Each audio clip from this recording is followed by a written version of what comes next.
Good evening. Welcome to Live Irish Myths. It's me, Anthony Murphy from Mythical Ireland. This is episode number 351. You're all very welcome to the Mythical Ireland... Can we start again? The Mythical Ireland Library. This evening we're back reading Lady Gregory's Complete Irish Mythology, Cuchulain of Muirthemne, and specifically the War for the Bull of Cuchulain, otherwise known as Táin Bó Cúailnge. Wherever you are in the world, if you're watching on Facebook or on YouTube, please do join in the conversation by commenting on the video, on the live stream, which will be a video afterwards. Hope you're all well wherever you are. We always kick off by reading the comments. Actually, I should have started by cleaning my glasses, which I'm doing right now, as I say hello to Ivania Lee. Good morning, Marina, from the land of the long white cloud. Aotearoa, New Zealand. A very good morning to you, Ivania. Happy Tuesday to you from all of us who are still in Monday. Hope you're in good form and that it is a nice, bright morning down in that part of the world. Lily Shambles is saying, wow, Monday again. That week went quick. They're all kind of melding into each other these days, aren't they? Good to see you, Lily. So that's... yeah, I know his name. In Texas. Yes. I've had a blank. Apologies. This time watching on YouTube under the handle, Big Handle 672. A big howdy, that's Johnny Wilson, of course. Only took me 10 seconds. 19 degrees. It's been raining for the last 7 hours. Wow. What are we at here? It was 10 earlier. 6. Okay. Still a lot warmer than us. Look on the bright side. Hello, Johnny. Elaine Dentlingenfelter, who is also in Texas, in Whitney, where it's also wet, and it's also 19 degrees, is saying hello to us all. Good afternoon to you, Elaine. Helen Hirsch-Chader, who is watching on YouTube. Some of you making the sensible decision to switch from Facebook to YouTube, since Facebook seems to be unreliable these days. Helen is saying greetings from the Black Hills of South Dakota. Getting snow later this week. Wow. Enough to make a snowman. Snow angel. Fascoa Atua, or is it Icha now? Well, yeah. I mean, you know, for half the year, there's daylight when I start these live streams. And for half the year, there isn't. I guess we're into that half of the year since Samhain is past. Tuesday, Thompson. Yeah, so it's either that your handles are showing differently or strange. Yeah. Anyway, Tuesday, Thompson 4418 is saying happy Mythology Monday. Happy Monday to you, Tuesday. Ulla Conrad 9 is watching from frozen Denmark. Yeah, so that's what's happening. Obviously, YouTube is displaying the handles rather than the names. Okay, we'll go with that.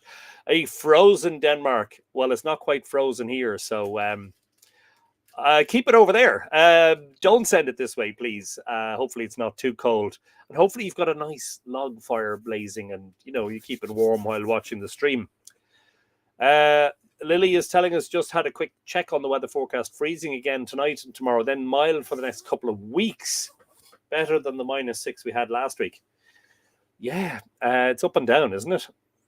Quite literally. Rex Quinn Fortenberry says, greetings and salutations from the warm Louisiana swamplands. It's great to be here with like minds, ready to hear some mythin. Glad to hear it, Rex. Settle in for a nice evening. And Ivania adds that it's cloudy and 18 degrees on Tuesday at 9 a.m. Wow. So you're 13 hours ahead. Wow. Okay. 18. I mean, first thing in the morning. That ain't bad. Desiree is saying hello from Lafayette, Louisiana. It is hot and muggy. 81 degrees Fahrenheit, 27 degrees Celsius. Me and Amadeus are definitely missing Colorado weather, but having a great time visiting family and friends in Louisiana. And how good of you to take the time out of your busy family schedule to tune in to Live Irish Myths to Zero. Always welcome. Burton CBCL 653. This is going to get weird if people's handles, if I can't figure out people's names from their handles. So I don't know exactly who you are, for which I apologize, but a very good evening to you also from the Boyne Valley. Vitoldi. Hello, Anthony and Mighty, to a beautiful sunny day on Inishira. Ah, yes. Yes, indeed. Now beginning to, well, there'll be some that I can figure out and some that I can't figure out. But anyway, I hope the weather is not too windy, stormy, wet, icy out on Inishir, Marilyn. Yeah, so yes, Johnny Wilson, indeed, yes. But some of them I may be able to figure out, and some of them maybe not. Michael Pike is saying, greetings, Anthony of the Mighty Two. Good afternoon to you. Michael, thank you for joining us. Alan Hoskins, 4513. I know who that is because his name is in his handle. That's Alan in Ballina, Killaloe. Catch up a bit later. Time again for me this. Catch up a bit later. Time again for me this evening. Hope all are well. All good, Alan. Hope the weather is not too inclement down there in the middle of the country. Anne Scott Doherty says a big hello to everyone. Hello, Anne, and to Bill also. Lexi Erickson is saying it's 13 degrees in Denver and saying hello to us all. A very good afternoon to all the Coloradans. Yeah, handles showing different. Keep doing that at the Mo. Some people are going to have to change their handles. Shocking, I know. Funny enough, my YouTube channel is at Mythical Ireland. So you'd all know who I was. Adina Sparks is saying, afternoon, Anthony, on the two. It's cool, 52 Fahrenheit, with a slight wind here in New Mexico. Hope everyone is doing well. Oh, my God.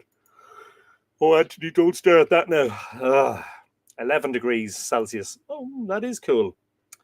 For that part of the world, it is. At Well Power Coaching 721 is saying, good vibes to all from Chicago.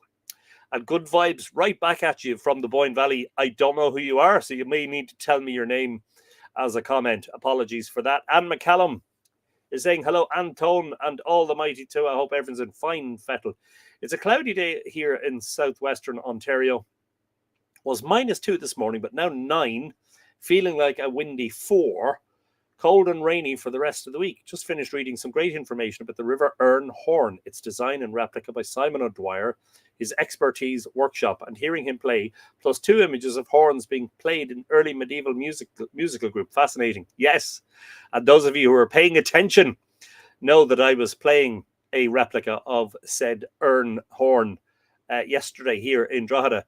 The Mass of the Bells, which is available to view back on the RTE player. Now, can I find it and send you the link so that you can watch it later on? I shall do my best to do that.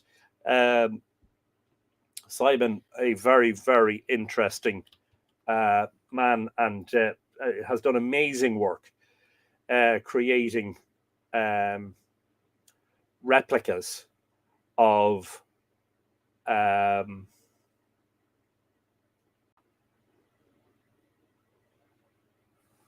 sorry, getting distracted here. Replicas of ancient Irish musical instruments. Is that the Mass of the Bell? I'll find out now. And if it is, I'll share the link in a moment. Who else?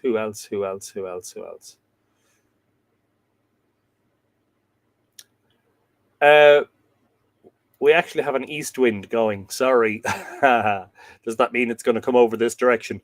Richard Burgess is watching from New York, not to be mistaken with the old York. Hope everyone is well. Looking forward to today's reading. Good afternoon to you, Richard. Samantha Healy says, hello, Anthony and all the two. Hello to you, Samantha. 8 degrees today on Inishir, says Marilyn. Mythical Ireland has come through on my phone, but not my iPad. Weird. Yeah, that is weird. I don't know what's going on. Michael P. Trott is saying Kia ora from Auckland. Tamaki Macaro. Uh-oh. Houston, we're having a problem. That's because I tried to play the mass. Let me just copy that link and close that window and just paste that. I hope that you can watch the Mass of the Bells in the link that I'm sending in. You might get a couple of glimpses of myself and Simon playing the ancient Irish horns. Tamaki Macaro. I don't know how to pronounce that, Michael, for which I apologize. Chris Haney Lang is saying, hello to all. Glad I could make it. Well, we're glad you could make it. And it's very good to see you, Chris. Peter Kennedy is saying, good evening from Ballybrigeen. A nice dry evening tonight. Just back from walking Buddy and Toby. Well, hello to Buddy and Toby and Peter. Did you get a red sky this evening? We did. We got a beautiful one here in Drehadaha.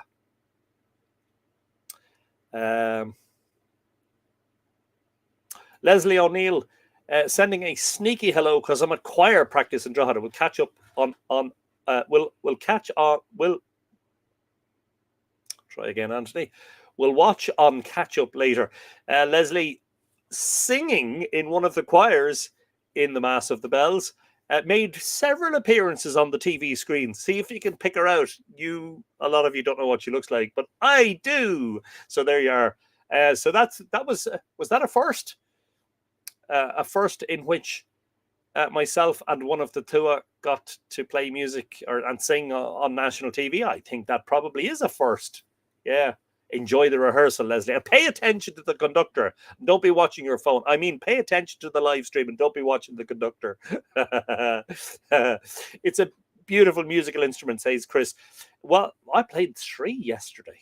The Erne River Horn was the one that I played the most, but I also played an Irk, which is apparently a replica of a Bronze Age instrument, which would have been the oldest of the 3. And I also played an Ardbryn trumpet, which I believe is an Iron Age instrument.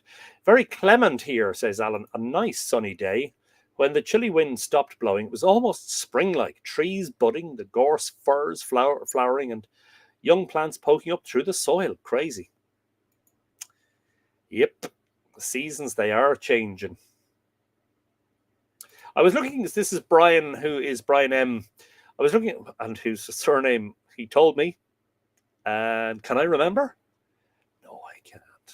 I was looking into the name Manya. It's not Manya, the place, or likely French river, maybe though. Manual and Mananon are the closest I've turned up. But the connection to Ailil August Maeve, sentence continued somewhere, is still vague other than Manya's parentage. Okay. Thanks for the information, Brian. Peter says, we got a taste of a red sky earlier. All right, good. Yeah, it was nice. Red sky at night, Sailor's Delight, or Shepherd's Delight, if you like. Did anybody see the crescent moon? Good. Those of you stateside and Canada side, you have yet to see the crescent moon in the evening twilight. It was lovely. Although, what time is it? Yeah, it's a bit early for you guys just yet. Don't forget to order your calendar. Just pasting the link in there. In case you haven't ordered one, they're literally flying out the door. We've only got half a box of them left. Good morning from Newcastle, New South Wales, says Monica. Happy Tuesday to you, Monica. We've a few viewers who are now in Tuesday. And are you comfortable down there to the point of like being so comfortable that you're not going to return home? Oh, almost forgot. Happy Thanksgiving to everyone who celebrates it. Yes, indeed, many happy returns. So last week we left off because we had read 8 pages of the War for the Bull of Cuchulain, which is Toynbee Cuchulain, which is the major saga of the Ulster cycle of tales, and one of the major, if not the best known, of the significant, lengthy stories from Irish mythology. So I'm just going to pick up where I left off. Hopefully, if you're only catching up, if you're only watching this now and you haven't watched in a while, just remember that all the live streams are archived as videos on the Mythical Ireland YouTube channel. Unfortunately, Facebook some time ago decided it was going to delete live streamed videos after 28 days, which I think was this terrible, silly, awful thing for them to do. But Facebook is Facebook, and nobody knows what they're going to do next, and nobody knows the rationale behind it. Presumably they were trying to save on server space and, save money and all the rest. But anyway, you'll get them all on YouTube. And if you're watching this back and not watching it live, please forgive the lengthy introduction where we say hello to the guests, the viewers, but we've been doing that since day one, and I don't have any intentions of stopping doing that, unfortunately. There you go. Ola is already watching the Mass of the Bells and says Anthony is in full view already at 0 minutes and 46 seconds in. Yeah, the appearances are few and far between, though. So, yeah. Hopefully I played in tune and played nicely,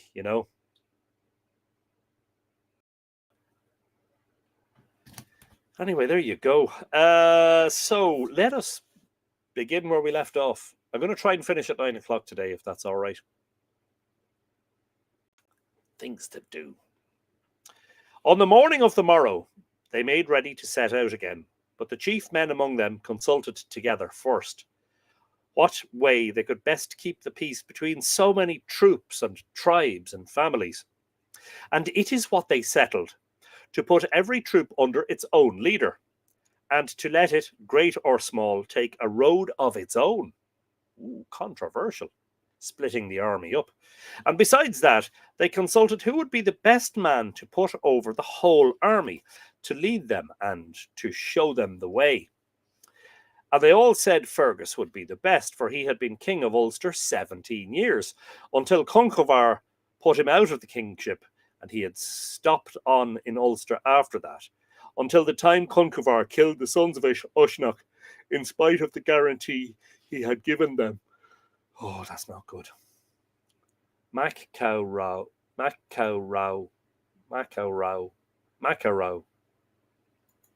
Is that right? Looks like it. Hopefully, Michael, I've got it right that time. So Fergus was made leader of the whole army. But as they went on, a great love for his own province and his home came on him. And instead of going northward, he turned to the south. And while he was delaying the army like that, he sent messengers into Ulster to give warning and news of their coming. But Maeve was keeping a watch on him.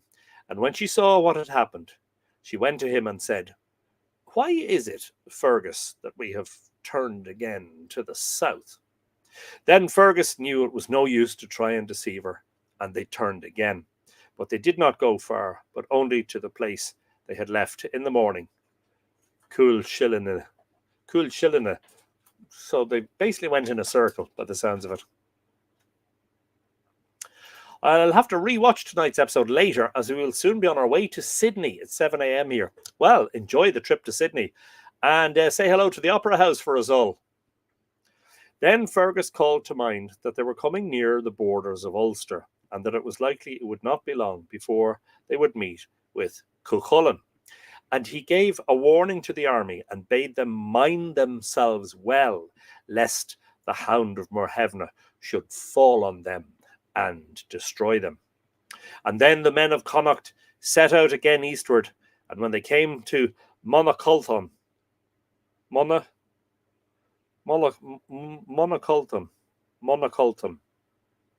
M-O-N-E, is that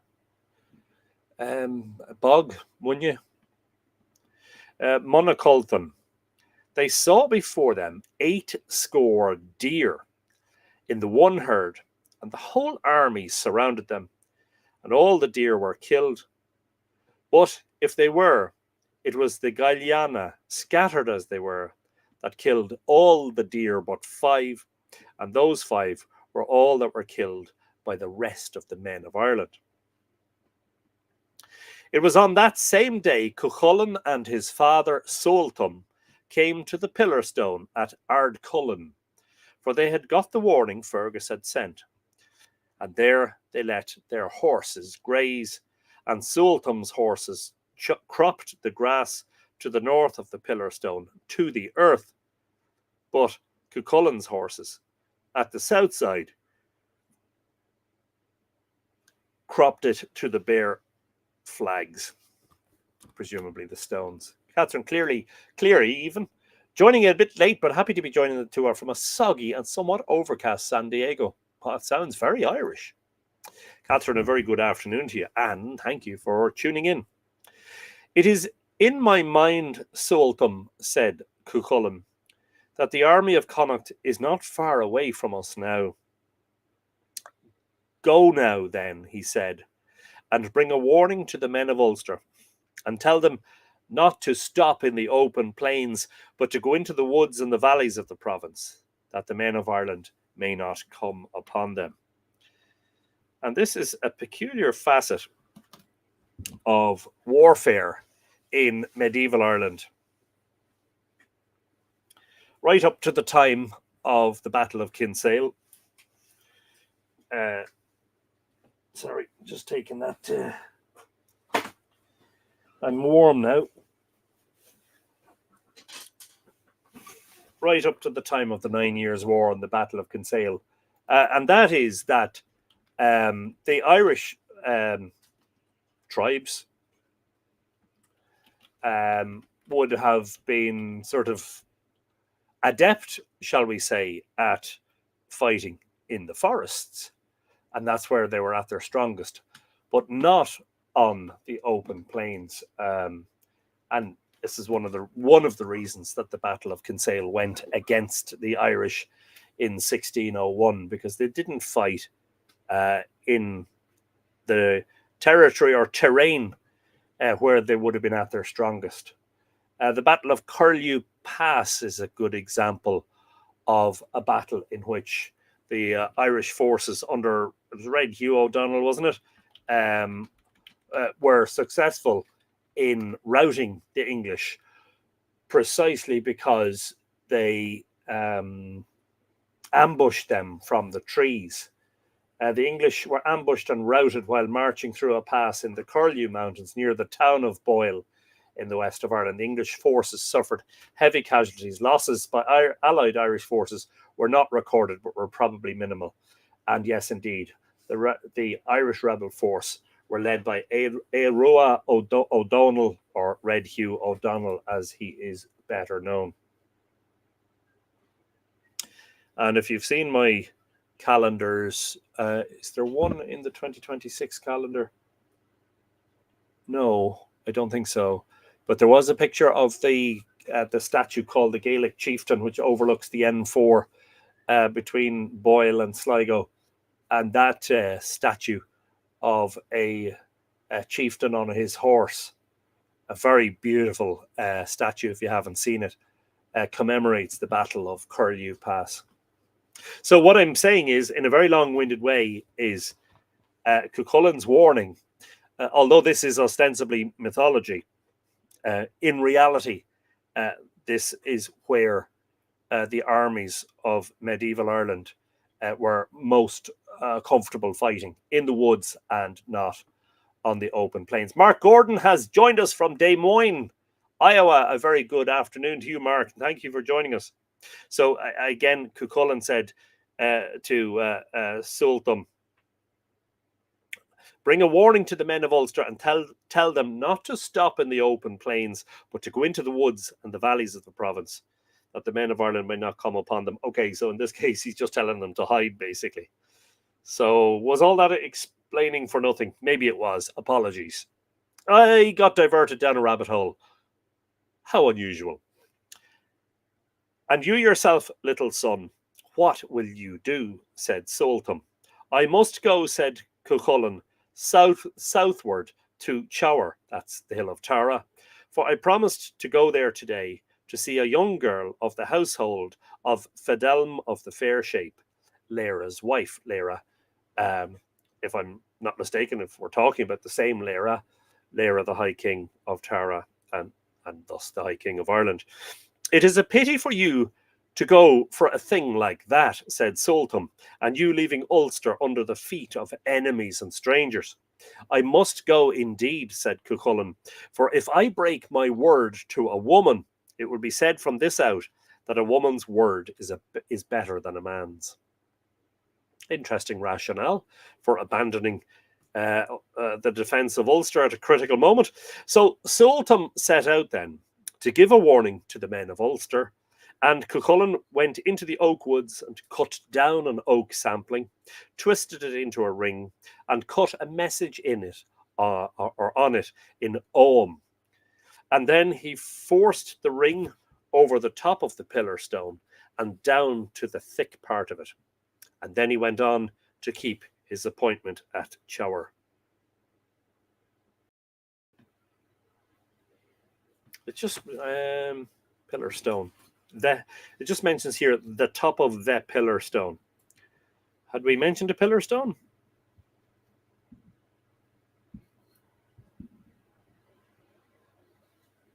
Not sure. Anyway, I'll carry on. As to the men of Ireland, they went on till they came to Ardcullen, and the whole country of Ulster lay there before them. And then they saw the pillar stone and the oak ring that was on it.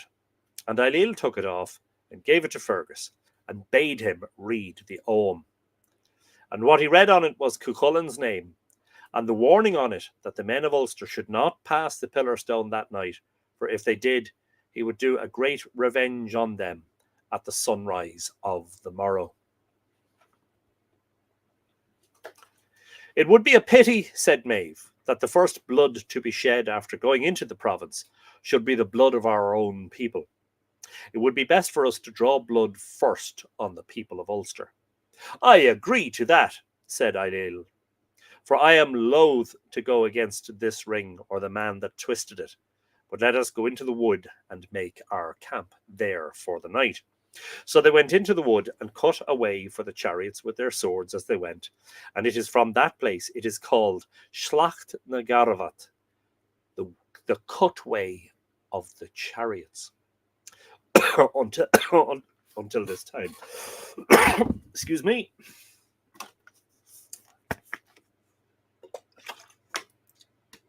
Michael Pike correctly points out those darn rabbits leave holes everywhere for us to fall down into.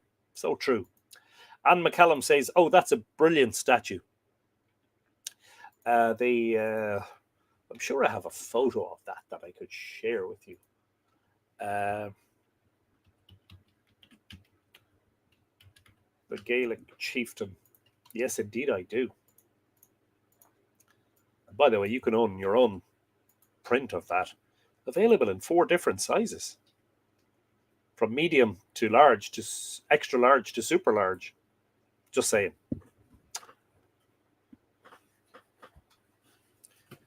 Faraday's version says Cuchulain throws a withe onto a pillar as a challenge as well, says Brian.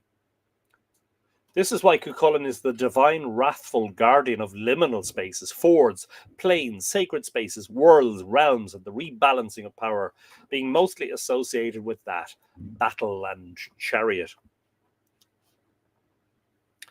And a great snow fell that night, so that it made one plain of the 5 provinces of Ireland. And they could make no shelter or prepare food. And none of the men in the camp knew, though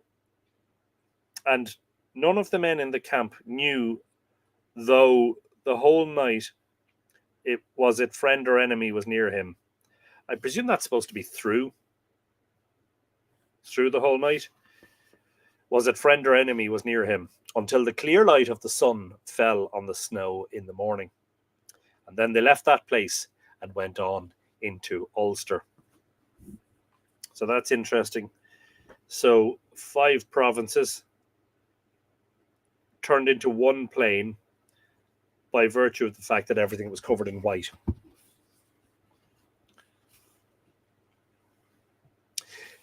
As to Cuchulain, he did not rise very early that morning. And when he did, there was food made ready for him and a bath of pure water. Then he bade Laig to make his chariot ready. Laig is his charioteer.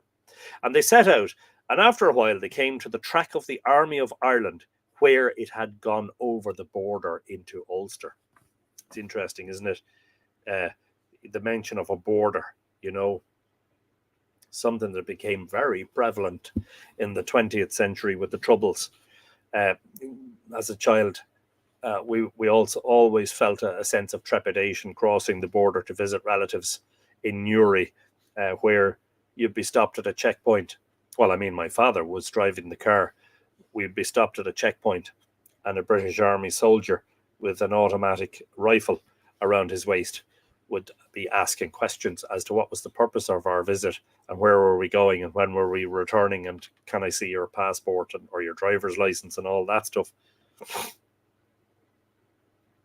Today, you drive from the Republic of Ireland into Northern Ireland, and the only thing that gives away the fact that you've changed province and jurisdiction,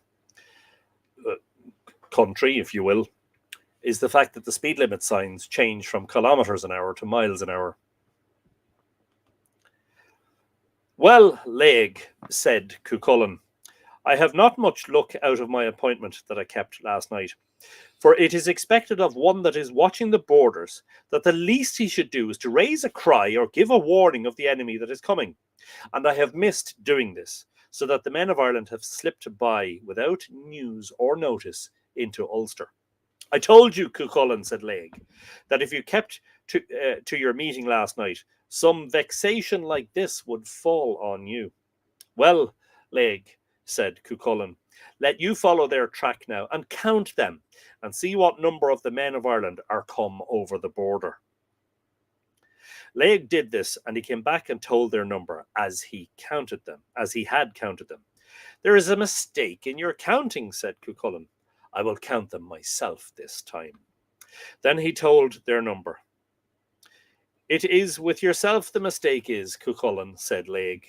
It is not, he said, but there are 18 divisions have passed the border, but the 18th is distributed. Sorry, I read that wrong. But the 18th is broken up and distributed among the others, so that no sure reckoning can be made of it. This now was one of the 3 best estimates ever made in Ireland, and the other 2 were made by Lou of the Long Hand and by Angus at Brunebonia.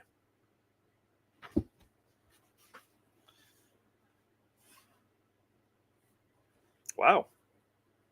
So there is a claim in Irish mythology as to the best estimates that were ever made. One of them by Cuchulain and Laig, the other by Lou of the Long Arm or Long Hand, and Angus of Brunebonia. Wow. But by now, Lily Shambles, so glad those times have passed. Absolutely agree, 100%. Snow is good at disguising things, says Lily, especially dog and cat poop. Yeah, don't ever eat yellow snow, you know what they say. But now, Laig, he said, turn the chariot towards the army and hurry on the horses. For unless I can make an end of some of them today, he said, I will not live through the night myself. So they went on to the place that is now called Achgalla, northward from Nouth. So here we have in a myth written down in the Middle Ages, allegedly pertaining to the Iron Age. We have a reference to Nouth. Nouth and the Iron Age. Look, Nouth and Newgrange and Douth are massive passage tombs. They never disappeared from the landscape, but their original importance may not have been known a couple of 2,000 or 3,000 years later, except for the fact that Nouth was actually a very important place in the Iron Age and the early medieval period. It was a seat of local kingship and was defended as such. The monument was reused and structures built on its top. Then they were met with 2 young men, the sons of Nera, that were sent out in front of Maeve's army to see was there any hindrance before it. And Cuchulain struck off their heads and the heads of their chariot drivers. And here begins Cuchulain's great penchant in Táinbó Cúilge for lopping off heads. And as we'll see, sometimes it's not just 1 or 2. He's He gets into a frenzy and he lops them off by the dozen, but we'll see that as we go. Fascinating. Contest of estimates. That's the stuff of accounting camp, lol. Yeah. The earliest reference in Irish mythology to accounting. And he cut down a tree with his sword, and it having 4 branches. And he lopped them short and cleared the tree. And he stood up in his chariot, and with one cast he drove the tree into the ground, that it stood deep and firm. And he set the 4 heads he had struck off on the 4 lopped branches of it. And then he turned back their horses in their chariots towards the army.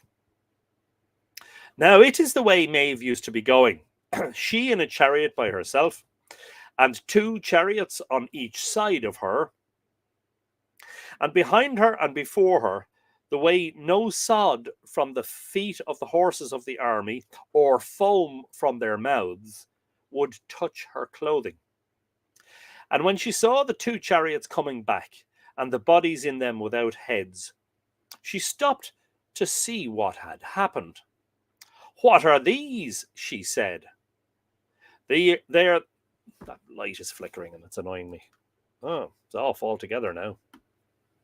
Hopefully that will render it steady. No, it's still flickering. Anyway, apologies about the studio lighting. No license fee paying for stuff here, folks.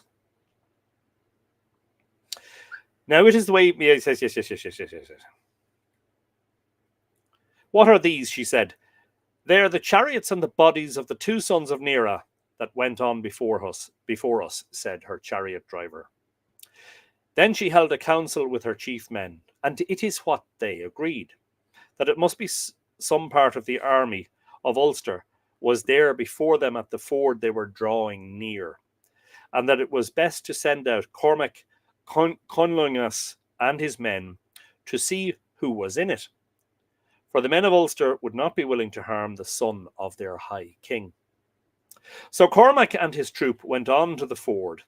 But when he got there, all he saw was a lopped tree and 4 heads on it, and the blood dripping down from them, and the track of 1 chariot only going eastward out of the ford.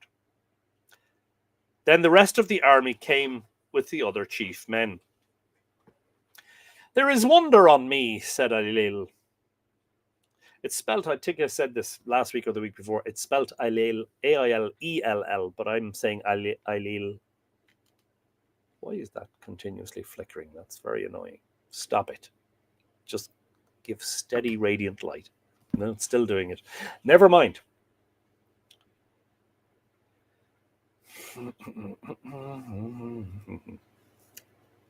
Then the rest of the army came with the other chief men.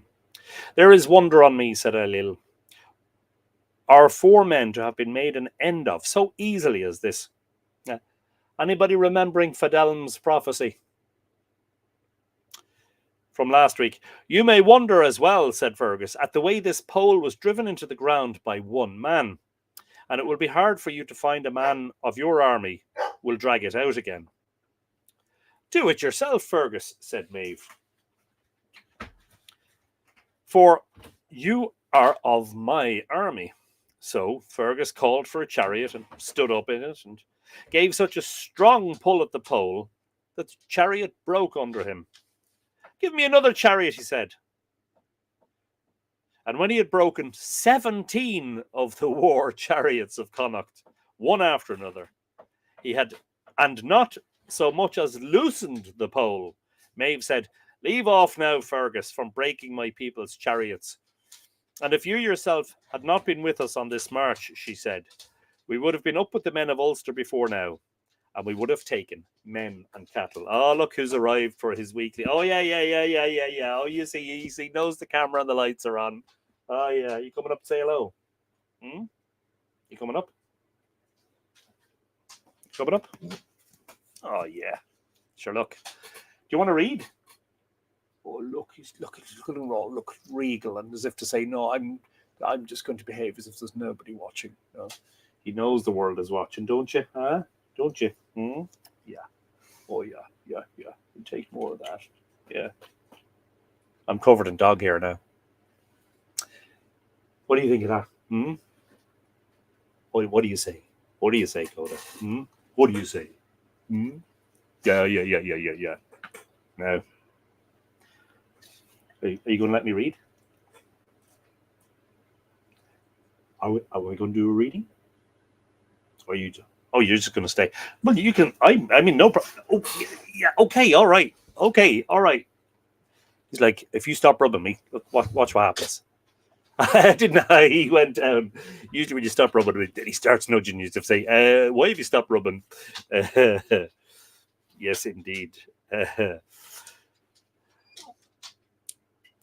I'm telling you, he's gotten into a habit lately. He sees me, he sees the camera and the light, and he knows I'm live streaming, and he barks until the door is open, and he comes out and he wants his rub, and he wants his little bit of attention, and he wants to say hello to all the tour.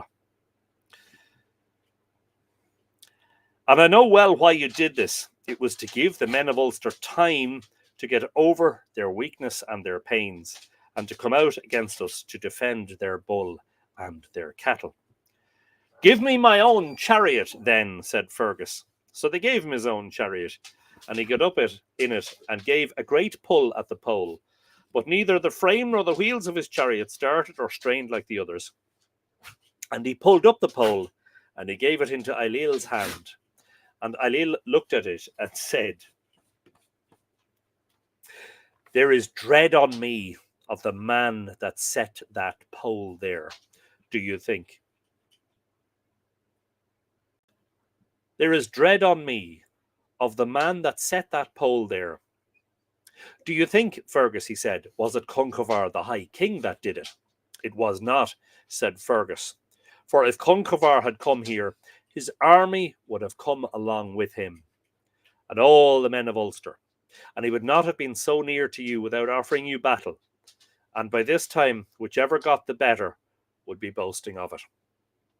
Do you think it was Cuscray, Conchobar's son, said Ailill, or Owen, son of Durtacht, king of Fernmai, or of Keltar, son of Uthakar?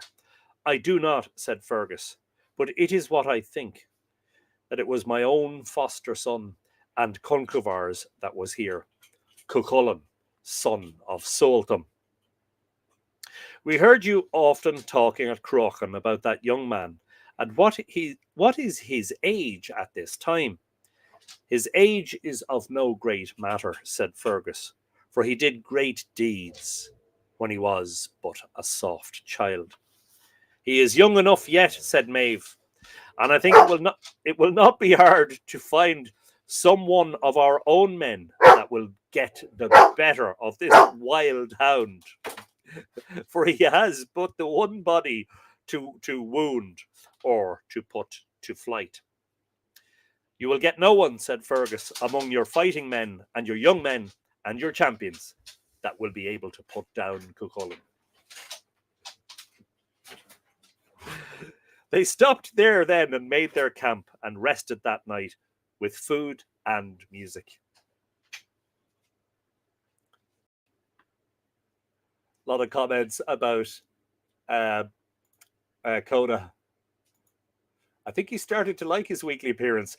My fear is that he's going to just sit on the chair and start the stream and do it all himself.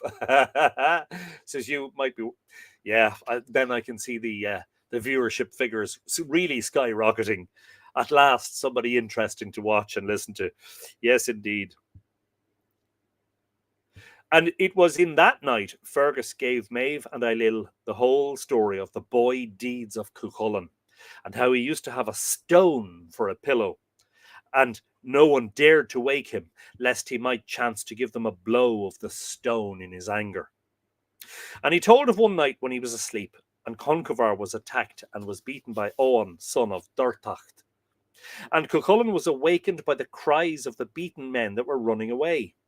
And he went out in the darkness of the night to look for Conchobar. And where the battle had been, he saw a man with the half of a man's body on his back. And he called to Cuchulain to help him, and threw the half body to him, and Cuchulain threw it back again, and they fought, and he struck off the man's head. And then he found Conchobar lying in a grave,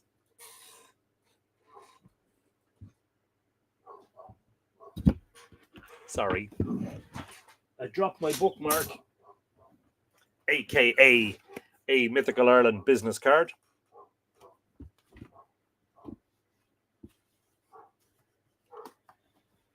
And then he found Conchobar lying in a grave, and he dug him. Oh, now I dropped my pencil. Anthony, will you pay attention, for goodness sake? The dog wouldn't do that.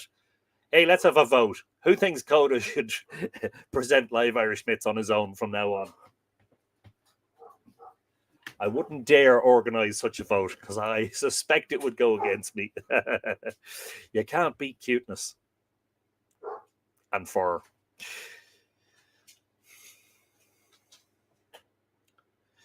And then he found Conchobar lying in a grave, and he dug him out of that. And as they went home, they met Coscry that was wounded, and Cuchulain brought him home to Awan on his back. And another time he went into a wood and saw a terrible-looking man having a wild boar in one hand and his weapon in the other hand. And he killed him and brought home the boar.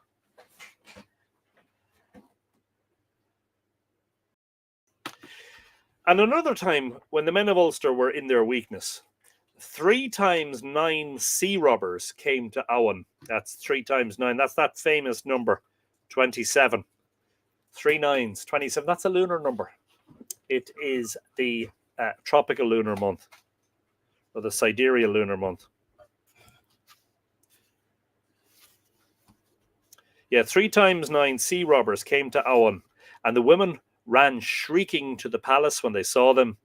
And when the boys that were at play on the lawn knew what they were running from, they ran along with them. And there we go, boys at play on the lawn. Is that a henge? Like the boys playing in the playing fields at Brunabonia? Don't know. But Cuchulain went out and killed 9 of the sea robbers and wounded the rest of them, so that he drove them all back. And he told them many other stories of his doings beside these. The next day, the army marched on eastward beyond the mountain. But there was a narrow place they had to pass through, and Cuchulain cut down a great oak tree and laid it across the gap, and wrote an ogham on it. He's fond of the old writing of the ogham, isn't he? And when the men of Ireland came up to it, it hindered them, and they could not move it, and they made their camp there that night. And early in the morning, excuse me, they sent the young man Freach, son of Idath, to get the hindrance cleared away. But Freach went on beyond it till he came to a river, and there he found Cuchulain bathing. And they attacked one another in the water, and Freach was beaten, and Cuchulain went away and left his body on the bank. And when the men of Ireland found his body, they began to keen him. And then they saw a great band of women of the Sidhe, with green dresses on them, coming for his body. And they gave out a great cry over him, and brought him away to the hill of the Sidhe.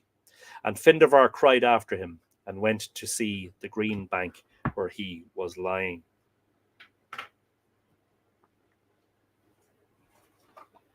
Sorry, I'm taking a margin note here.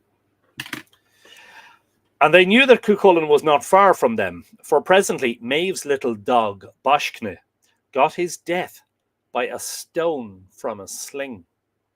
There was anger on Maeve then, and she urged her men to follow after Cuchulain, so that they broke the poles of their chariots in their hurry. The next day Cuchulain was going through the wood, and he heard the sound of blows on the trees. "It is too bold the men of Ulster are, Laig," he said, "to be cutting down trees like this, with the men of Ireland coming on them. And stop here," he said, "till I find out who it is that is in the wood." He went on till he met a young man of Connacht that was a chariot driver to Orlov, son of Maeve and Ailill. "What is it you are doing here, young man?" he asked. "I am cutting holly poles," said the young man, "for we have broken our chariots hunting that notable deer, Cuchulain. And now, good friend," he said, "lend me a hand with these poles, lest that same noble Cuchulain should come upon me here. Your choice, boy. Shall I cut the holly poles, or shall I trim them for you? Let you do the trimming, said he. So Cuchulain took them and trimmed them straight and smooth, that a fly could not have kept his footing on them. The chariot driver looked at the poles, and he said, I am thinking this is not the work you have a right to be put to. And who are you at all? He said. I am that notable Cuchulain you were speaking of just now. Surprise! This is bad news for me, said the driver, for surely I am a dead man. There need be no fear on you, said Cuchulain, for I do not fight against drivers or messengers or unarmed men. But where is your master? He said. He is out before you on the plain. Go to him then and give him this warning, that I am here, and that if we meet, he will surely get his death from me. With that, the young man went to look for his master, but quick as he went, Cuchulain was quicker. And as soon as he came up with Orlov, he struck off his head and held it up and shook it before the men of Ireland. I told you, he was fond of lopping off heads. If you're going to be watching this series dealing with the war for the Bull of Cuilga, just be warned, there's lots of this throughout the story. After that, the three sons of Garach came out and made an attack on him, but he overcame them and struck off their heads. Ding! We should have a special noise over the next few episodes. We should have a special noise when Cuchulain lops off heads. Whether it just be one or several. Lily points out, but he just killed two other drivers. I know. The inconsistency of Irish mythology would be a great a doctorate. What is that? What do you write for your doctorate? Is it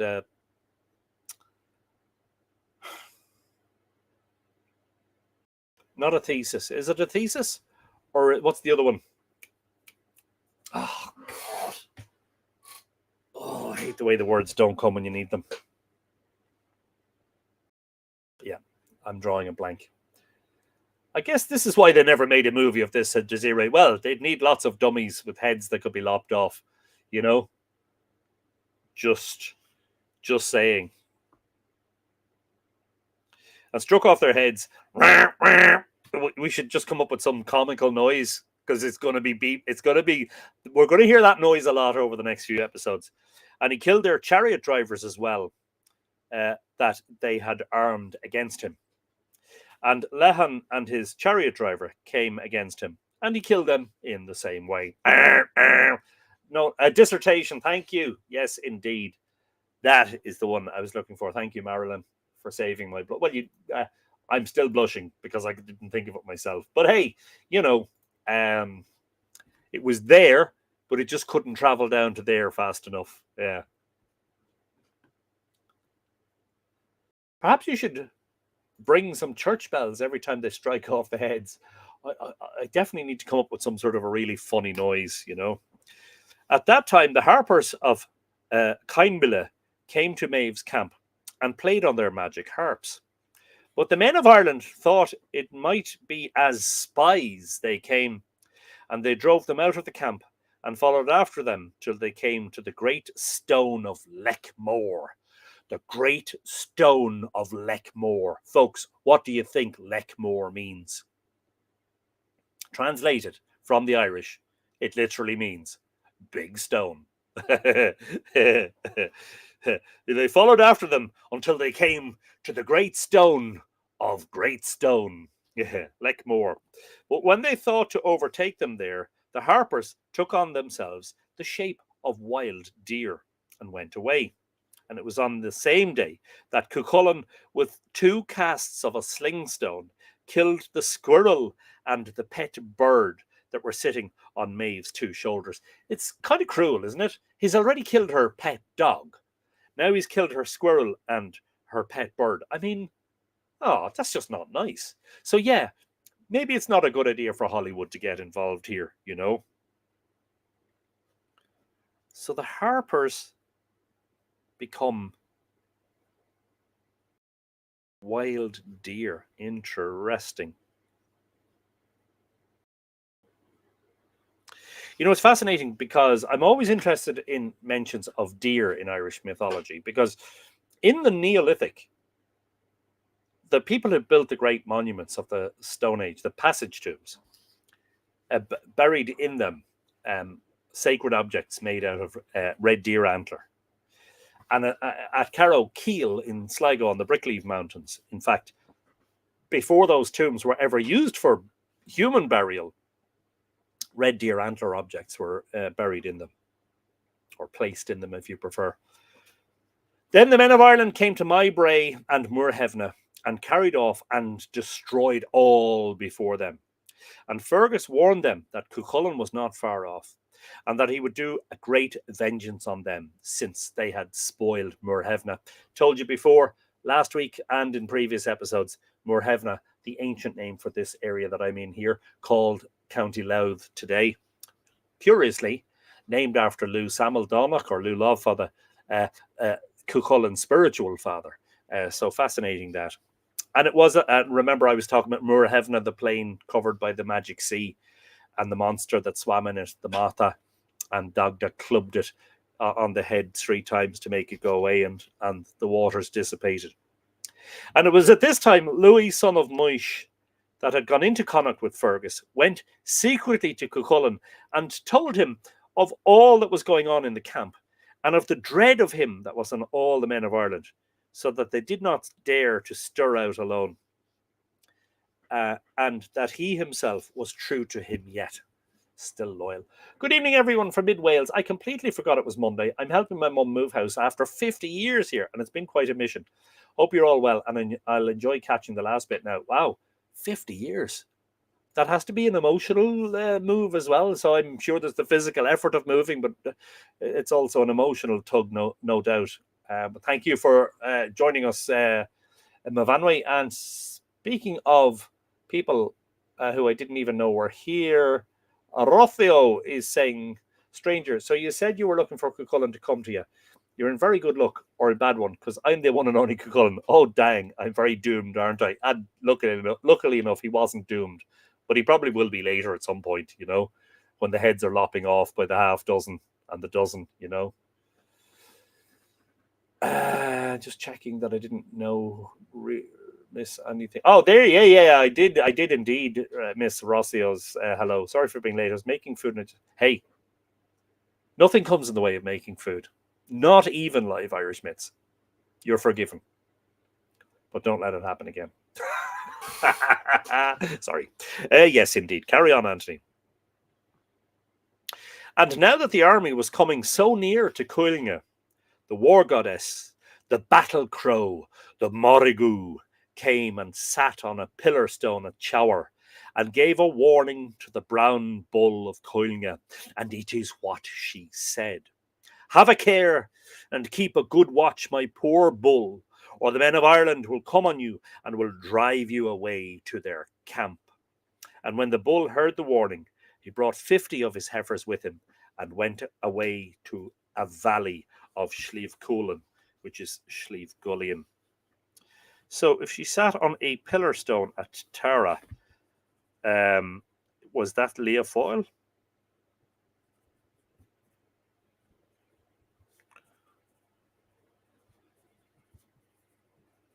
Sorry, again, I'm just taking margin notes here. Fascinating.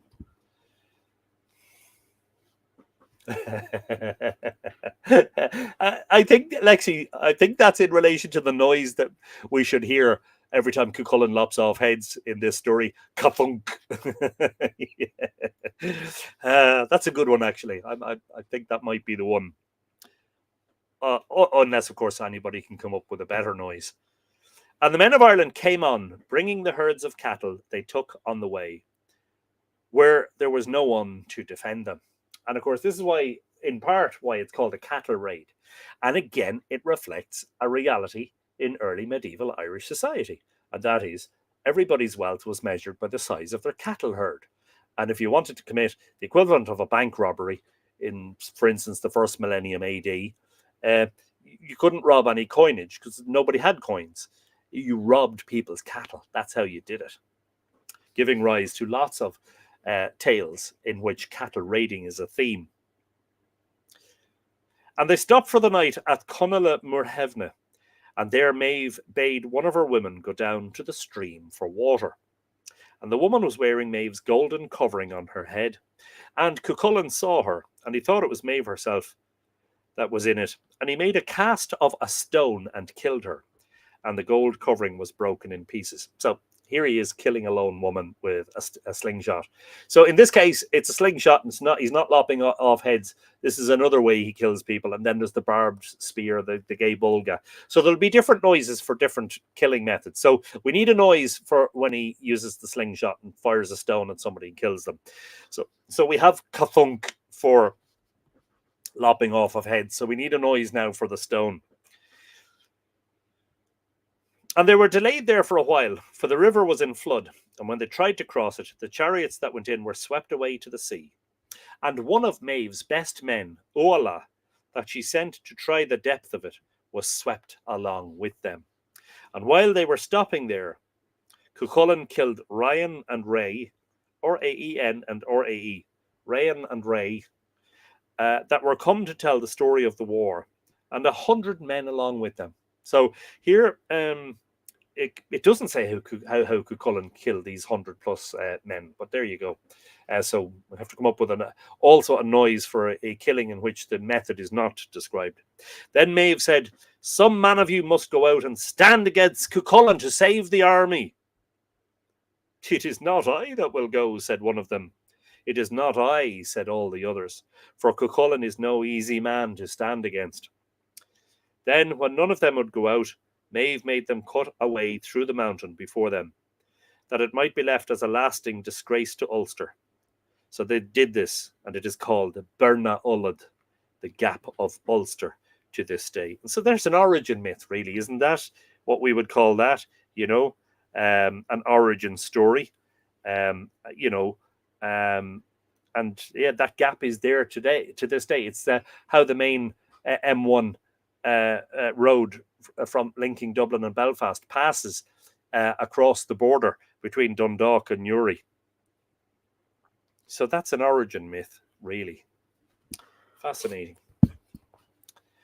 And those pepperings of origin myths into Táin Bó Cúailnge signals to me the possibility that this story is much, much more ancient than medieval Ireland and than Iron Age Ireland. Now, when they were setting out to cross the mountain, Maeve gave orders that the army was to be divided in two parts, each with its own share of cattle and of all other things. And she said that she herself and Fergus would go with the one part by the Gap of Ulster, and that Ailill should go with the other part by the road of Milocher. That's Sli Milochra, the road, the ancient road linking the hill of Tara with Owen Macha. So that's interesting because it suggests that the Gap of the North and Sli Milochra are two different routes, whereas there have I think there would be an opinion that the Sli Milochra would have travelled through the Gap of the North in modern scholarship, but here it seems to indicate that there are two different routes. So Ailill set out, and his chariot driver Ferloga with him. By the way, the person who would know the answer to that is the archaeologist Paul Gosling, who's from Dundalk and who has studied, this is an archaeologist reading myth, has studied the landscapes of Táin Bó Cúailnge and tried to locate, as it were, retrace all the routes and all the places of the Táin Bó Cúailnge. I really need to get that man on as a guest on my podcast, actually. Bear with me a moment, because before that goes out of my head, I've taken a list of potential candidates for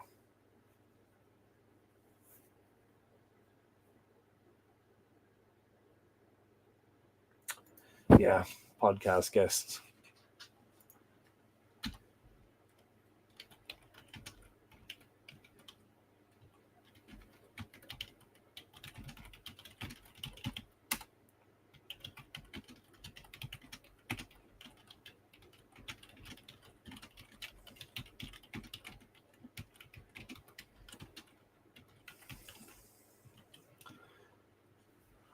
Apologies for the interruption.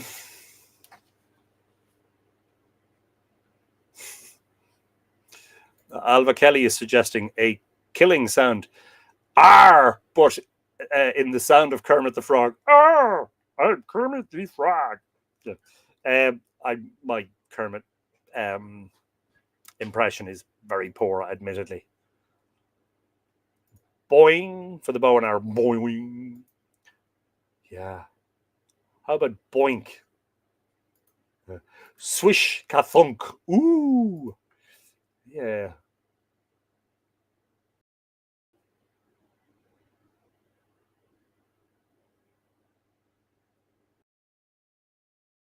Yes, indeed. Kathunk. So Ailil set out, and his chariot driver, Ferloga, with him. And that was the same Ferloga that made a bargain with Conchobar, the High King, one time. And this is the way it happened. It was at the time MacDaho of Leinster had stirred up a fight between the men of Ulster and the men of Connacht about the dividing of a pig at a feast he made. The same way Brickroo had stirred up a fight about the championship. And Conchobar was following after the men of Connacht over the plain of Farvilla. And all of a sudden, Ferloga, that had been left behind by Ailil and that was hiding himself, made a leap to the back of the back of Conchobar's chariot and took a hold of his neck between his two hands. What will you give me to let you loose, King? He said. What is it you are asking? Said Conchobar. Indeed, it is no great gift I am asking, said Ferloga, but only you to bring me along with you to Awan Macha, and the young women and the young girls of Ulster to sing a song around me every evening, and every one of them to say, Ferloga is my favourite. Conchobar agreed to that, and Ferloga went with him to Awan, but at the end of a year they sent him back, and presents with him to Ailil and to Maeve.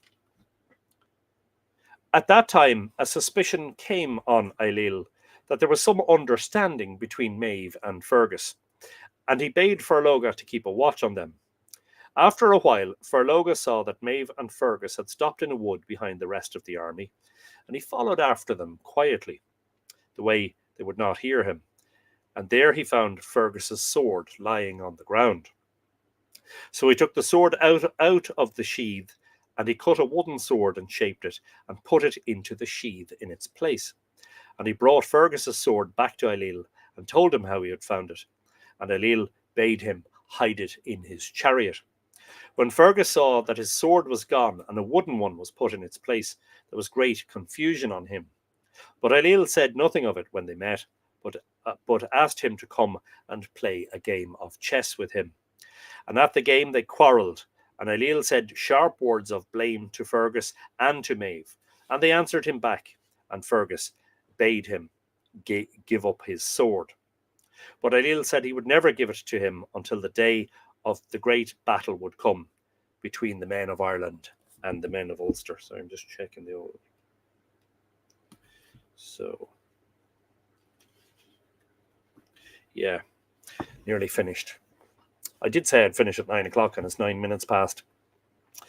Then Cuchulain came there and stood on a height, and shook his spears and his sword before them, so that great dread came on them. After that, Maeve sent Féacha, son of Ferava, to talk with Cuchulain, and to try could he win him over. That's exactly how it's worded. And to try could he win him over. What will you offer him? Said Féacha. I will give him full payment for all that has been spoiled of his goods, and a good place for himself in Crochanai, and my own protection and Ailil's, if he will give up Conchobar's service and come into ours. And indeed that would be better for him, she said, than to stop under a little king like Conchobar. Careful now. Oh dear. So Féacha went to speak with Cuchulain, and he gave him a good welcome, and Féacha told him the message he had been brought from Maeve, and the offer she had made if he would quit Conchobar's service. I will not do that, said Cuchulain. Are we really surprised, ladies and gentlemen? I will not betray my mother's brother for the sake of any strange king. But I will consent to go myself tomorrow, he said, to speak with Maeve and Ailill and with Fergus. So Féacha bade him farewell and went back to the army. On the morning of the morrow, Cuchulain went to Glen Auchan, and Maeve and Fergus came to meet him. And Maeve looked at him, and she said, "Is this the same Cuchulain you put such a great name on, Fergus? I see that he has not yet grown out of his boyhood." Then she spoke with Cuchulain and made her offer again, and he refused it, and they left the place with great anger on them, one against the other. And that night, and the 2 nights after it, the men of Ireland were afraid either to eat or to sleep or to make music. For Cuchulain killed so many of their men before the clear light of every morning that it was as if the whole army was melting away. "Someone must go and make him another offer," said Maeve, and this time she sent Macroth, the herald. "Where will I find him?" said Macroth. "It is likely," said Fergus, "he will be between Auchan and the sea, letting the sun shine and the wind blow upon him after so many nights spent without sleep." And I did earlier ask if anybody remembered Findavar's prophecy. "I see them scarlet, I see them red." You think at this stage Maeve would be kind of thinking, I should have probably listened to, no, not Findavar, Fedelm.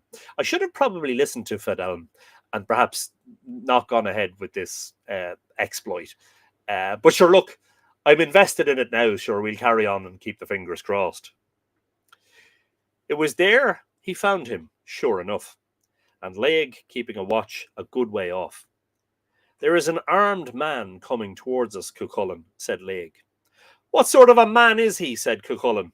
"A brown-haired, broad-faced, handsome young man, a fine brown cloak on him, a bright bronze spear-like brooch fastening his cloak, a well-fitting shirt next his skin, 2 strong shoes between his feet and the ground." It's a great way to describe someone's shoes, isn't it? "There is a white hazel rod in one hand and a sword with a seahorse tooth for a hilt in the other." "Well, Laig," said Cuchulain, "let him come. These are the tokens of a herald."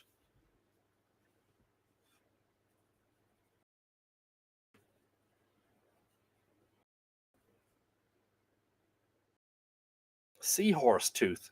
Wow.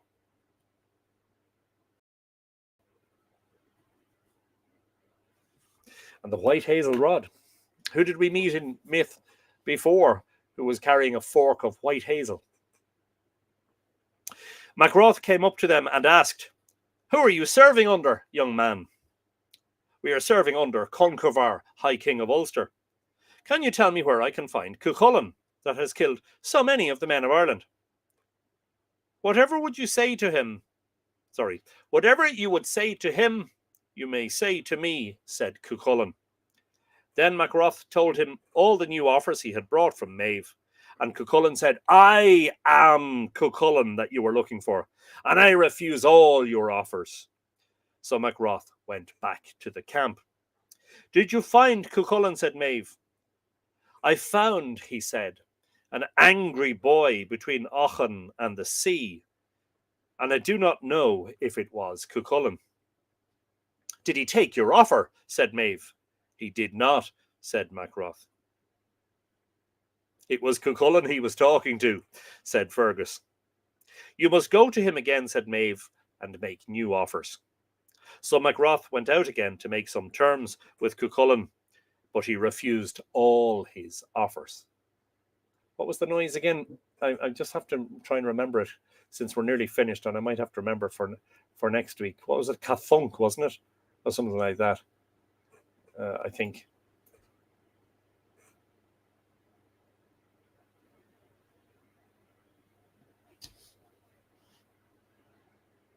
So Macroth went out again to make some terms with Cuchulain, but he refused all his offers. And another thing he said, "I would never consent to give in to a woman, or to be under a woman's rule." "Is there any bargain you would make?" said Macroth. "If there is," said Cuchulain, "you must find it out for yourselves. And there is one in the camp can tell of it," he said. And if he himself comes to me, I will speak with him. But if any other man comes to me with offers, that will be the last day of his life. And that will be the last line of the story for today, because I got to go. Isn't it brilliant? It's brilliant, but it's bloody, you know. I suppose one of the reasons I haven't really sort of written a huge amount about Toynbee Cooling over the years, you know, it's like, it's the one story that, you know, everybody kind of has some knowledge of, you know, but do they really know how bloody it is, you know, and how needlessly violent it is in so many cases. But sure, anyway, this is how people